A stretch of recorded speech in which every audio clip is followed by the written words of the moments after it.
Hello guys, कैसे हो? बढ़िया जी, बढ़िया ही होना चाहिए।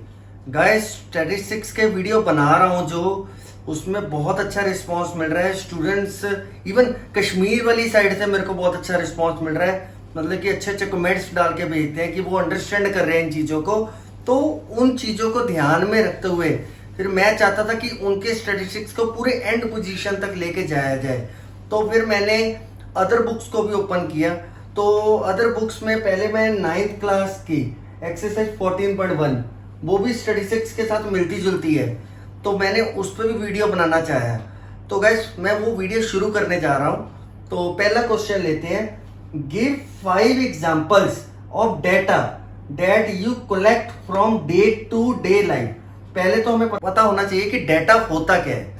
गाइस, डेटा ऐसे होता है कि जैसे मतलब कि सपोज करो कि 4-5 घर हैं। हमने 4-5 घरों में देख लिया कि इस घर में 2 बच्चे हैं, साथ वाले घर में 3 बच्चे हैं, साथ वाले घर में 2 बच्चे हैं, उसके साथ 1 बच्चा है, उसके साथ 3 बच्चे हैं। तो मतलब कि हमने स्टूडेंट्स का एक देख लिया, बच्चों का देख लिया कि कितने हर घर में कितने बच्चे हैं। उस चीज को हम डेटा कह देते हैं। रफली उस चीज की कलेक्शन कर ली, है ना। अभी मैं विस्तार में भी जाऊंगा कि डेटा खुद कलेक्ट किया तो क्या होता है, डेटा अगर दूसरे पर्सन से कलेक्ट करा है तो क्या होता है। तो उस चीज को हम रॉ डेटा कह देते हैं, जो हमने कच्चा सा डेटा कलेक्ट करके रख लिया। तो वो कह रहा है कि 5 एग्जांपल्स दो डेटा की जो हमने कलेक्ट किया, डे टू डे लाइफ में हम कलेक्ट करते हैं। पहले मैंने ले लिया कि weight of student of our class. हम वेट को मेजर कर सकते हैं, अपनी क्लास को ले लेते हैं, उसका वेट मेजर कर लेते हैं कि हर बच्चे का क्या वेट आ रहा है ना। वेट देखते हैं तो वो डेटा हम कलेक्ट कर सकते हैं, है ना। उसके बाद आगे number of trees in our school, मतलब कि आपके स्कूल में कितने ट्रीज हैं, आपके स्कूल में कितने ट्रीज हैं, या आप किसी लोकेलिटी में चले जाते हैं वहां पर कितने ट्रीज हैं, आप किसी पर्टिकुलर जगह पे उन ट्रीज को काउंट कर सकते हो। तो वो काउंट हो सकता है, वो डेटा होता है।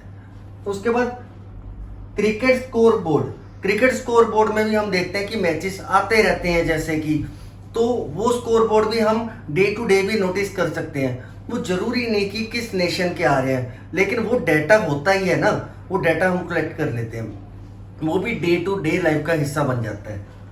डू योरसेल्फ, डू योरसेल्फ कोई भी काम कर सकते हो आप, जरूरी तो नहीं कि इन 4-5 चीजों पे निर्भर रहो। आप कोई भी डेटा कलेक्ट कर सकते हो, आप अपनी काउंटिंग कर सकते हो, आपने कितनी बार भगवान का नाम लिया उसका डेटा कलेक्ट कर सकते हो, है ना, वाहिगुरु वाहिगुरु ऐसे, है ना। आप कोई भी अच्छे कार्य कर रहे हो उसका डेटा कलेक्ट कर सकते हो। आप मतलब कि कोई मतलब कि राशन की शॉप पे जाते हो, मतलब कि राशन की शॉप से कितनी बार सामान लेके आते हो डे टू डे लाइफ, ये भी डेटा कलेक्ट कर सकते हो। डू योरसेल्फ, ग्रोसरी बिल, कितने मतलब कि रोज का कितना आपका खाने पीने की जो आइटम्स होती हैं उसका बिल बन रहा है, वो भी आप डे टू डे आप देख सकते हो। तो ये मतलब कि ये तो चलो 4-5 चीजें मैंने बता दी है क्योंकि इन्होंने पूछी इतनी थी। ऐसे आप कुछ भी दे सकते हो, कुछ भी एग्जांपल्स ले सकते हो, वो आपके डेटा का ही हिस्सा होती हैं। तो ये क्वेश्चन उन्होंने पहले पूछ रखा था, give 5 examples of data that you collect from day to day life. तो ऐसे आप कितनी भी एग्जांपल्स बनाओगे उसके साथ आपका ब्रेन भी शार्प होगा। अब मैं सेकंड क्वेश्चन करने जा रहा हूं। तो अब इस सवाल में क्या कह रहा है, classify the data in question 1 as primary और सेकेंडरी डाटा। अब डेटा तो हम डिस्कस कर चुके हैं कि डेटा होता क्या है, कि कैसे मैंने आपको पहले क्वेश्चन में बता दिया है। अब वो डेटा प्राइमरी डाटा है या सेकेंडरी डाटा है, ये बताओ आप। तो सबसे पहले आपको पता होना चाहिए प्राइमरी डाटा क्या होता है या सेकेंडरी डाटा क्या होता है। तो गाइस, प्राइमरी डाटा वो डाटा होता है जो हम खुद जाके कलेक्ट करते हैं, है ना, जिसको हम कहते हैं डायरेक्ट इन्वेस्टिगेशन करके हम वो डाटा को कलेक्ट करते हैं। वो एक प्राइमरी डाटा होता है, खुद हम हर जगह पे जाते हैं और हर जगह पे एक्सपीरियंस करते हैं, वो एक प्राइमरी डाटा होता है। अब प्राइमरी डाटा क्योंकि हम एक पर्सन एक दिन में लिमिटेड कार्य कर सकता है, अब वो लिमिटेड जगह पे पहुंच सकता है ना। तो लेकिन उसके काम इतने अनलिमिटेड हो जाते हैं जब उसका दायरा बढ़ जाता है, तो उसके लिए वो खुद तो जा नहीं पाता, वो खुद जाने के बजाय वो कुछ पर्सन्स को हायर कर लेता है, या फिर आप कह सकते हैं कुछ पर्सन को सैलरी पे अपॉइंट कर सकता है, कुछ पर्सन को सैलरी पे अपॉइंट कर लेता है और उनसे वो काम करवाता है। खुद ना काम करके दूसरे पर्सन से जब हम काम कराते हैं, वो एक सेकेंडरी डाटा का रूप धारण करता है। सो प्राइमरी डाटा और सेकेंडरी डाटा आपको क्लियर हो गया। प्राइमरी डाटा में खुद इन्वेस्टिगेशन करने जाते हैं और सेकेंडरी डाटा में खुद इन्वेस्टिगेशन करने के बजाय हम दूसरे पर्सन से इन्वेस्टिगेशन करवाते हैं। तो अब वो कह रहा था कि इसको बताओ कि ये प्राइमरी डाटा या सेकेंडरी डाटा है। पहले weight of student of our class, अगर हम अपनी क्लास की बात करें तो ऑब्वियसली हम डाटा खुद भी कलेक्ट कर सकते हैं, तो हम इसको प्राइमरी डाटा कह सकते हैं, ठीक है ना, क्योंकि उसमें दायरा थोड़ा ही होता है और हम इतने तो कैपेबल होते हैं कि हम अपनी क्लास का डाटा तो कलेक्ट कर ही लेते हैं।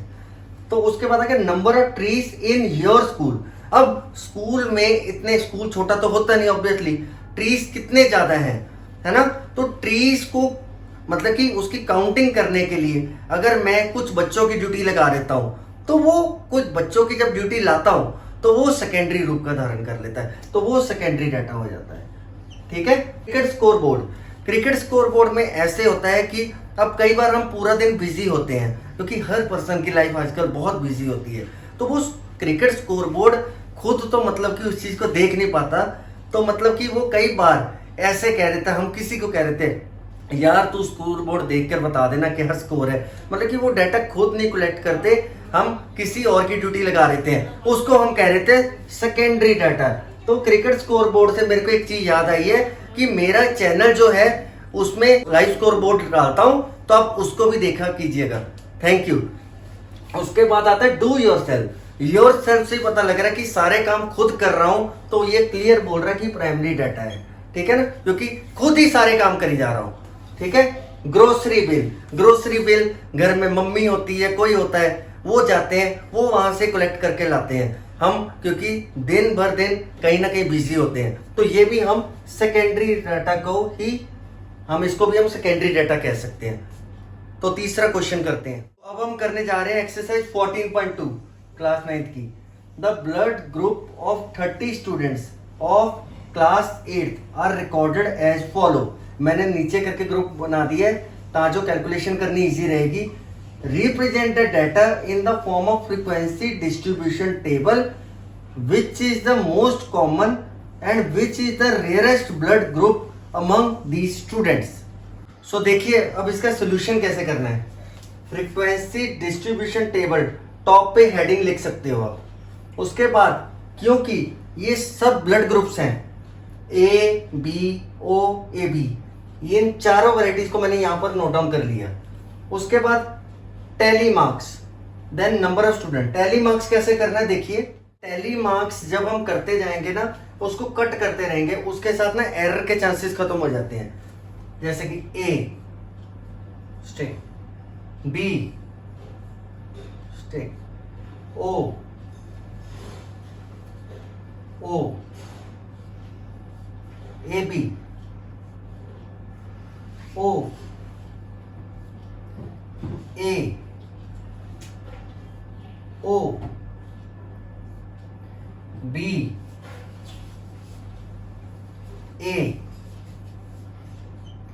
3 4 5 6 7 8 9 10, 1 2 3 4 5 6 7 8 9 10। सो हमारी पहली रो खत्म हो चुकी है। अब दूसरी रो में ओ कट, 4 के बाद आप कट लगा रहे थे इसको, B A O, again start, O A B O A, then again count 1 2 3 4 5 6 7 8 9, 19 होने चाहिए। 4 5 6 7 8 9, 9 + 5 14, 15 16 17 18 19, मतलब कि 2 रोज हमारी ओके हो चुकी हैं। अब तीसरी रो में आते हैं। A O O O O, A B B A O, again start, B cut, A, B, again start, O, 19, 20, 21, 22, 23, 24, 25, 26, 27, 28, 29, 30, 5, 6, 7, 8, 9, 9 plus 5, 14, 15, 15 plus 5, 20, 20 plus 5, 25, 26, 27, 28, 29, 30। तो इससे पता लग गया कि हमने 30 टैली मार्क्स कंप्लीट कर डाले हैं। अब उसके बाद देखिए 5 plus 4 9, 5 plus 1 6, 5 10 12 3, ये आपका टोटल लगाओगे आप, जब टोटल आपका आ गया 30। ये आपका बन गया फ्रीक्वेंसी डिस्ट्रीब्यूशन टेबल। ये आम तौर पे ये क्वेश्चन पेपर में देखा जाता है। उसके बाद ये बोल रहे हैं विच is the most common and which is the rarest blood group among these students. तो कॉमन देखा जाए तो ओ बहुत ज्यादा पाया जा रहा है, ये कॉमन हो गया। और रेयरेस्ट देखा जाए तो ए भी बड़ा रेयरेस्ट पाया जा रहा है, तो ये रेयरेस्ट हो गया। तो ये आपका पहला क्वेश्चन था। सो गाइस अब सेकंड क्वेश्चन देखिए, distance in kilometre of 40 engineers from the residence to their place of work were found as follows। तो ये आपको सारा डेटा दे रखा है। तो अब हम इसका फ्रीक्वेंसी डिस्ट्रीब्यूशन टेबल बनाने जा रहे हैं। तो अब देखते हैं। अब गाइस पिछले क्वेश्चन में देखा जाए तो आपको ब्लड ग्रुप दे रखे थे, तो उसमें हम A B O, A B हमने एज इट इज लिख डाला था। बट इस क्वेश्चन में आपको डिस्टेंस इन किलोमीटर दे रखा है 40 इंजीनियर, जो मतलब कि डिस्टेंस कवर कर रहे हैं अपने वर्क प्लेस पे जाने के लिए। तो उसके लिए ना सबसे पहले लोएस्ट टर्म ले लो।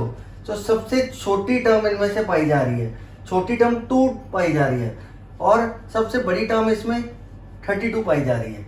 ये क्यों देखते हैं हाईएस्ट टर्म और लोएस्ट टर्म?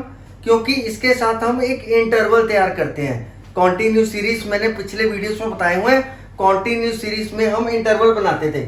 वैसे क्योंकि इसमें 2 लोएस्ट टर्म है, तो 0 to 5 की रेंज के बीच आ रही है ये चीज, तो मैंने 0 to 5 लिख दिया। तो ये 32 है, तो ये हाईएस्ट देखा जाए तो 30 to 35 की रेंज में आ रही है।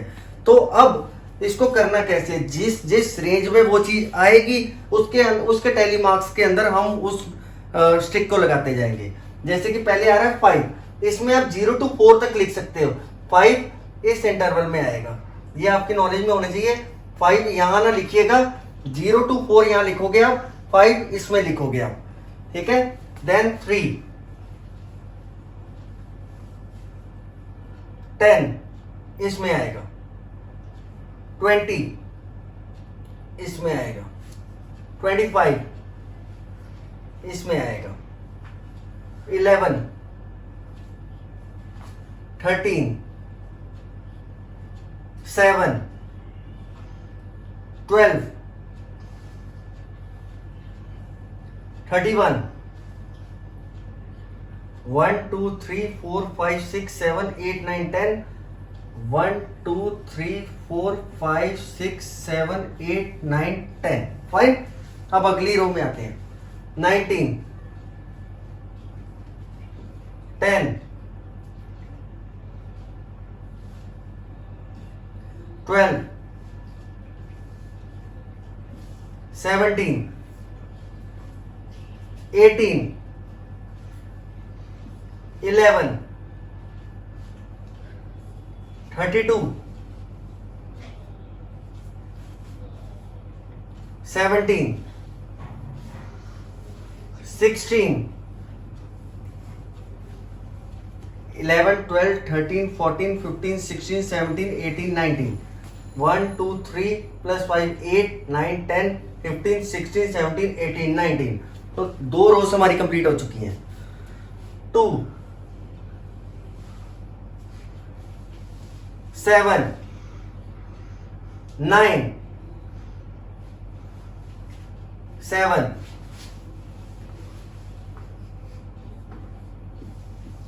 8 3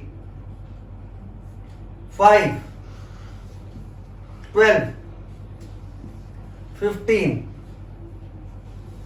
18 3,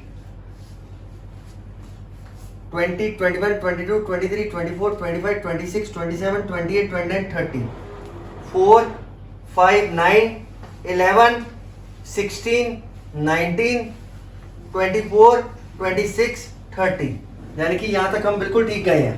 अब लास्ट रो पे देखते हैं। 12, 14, 2, 9, 6, 15,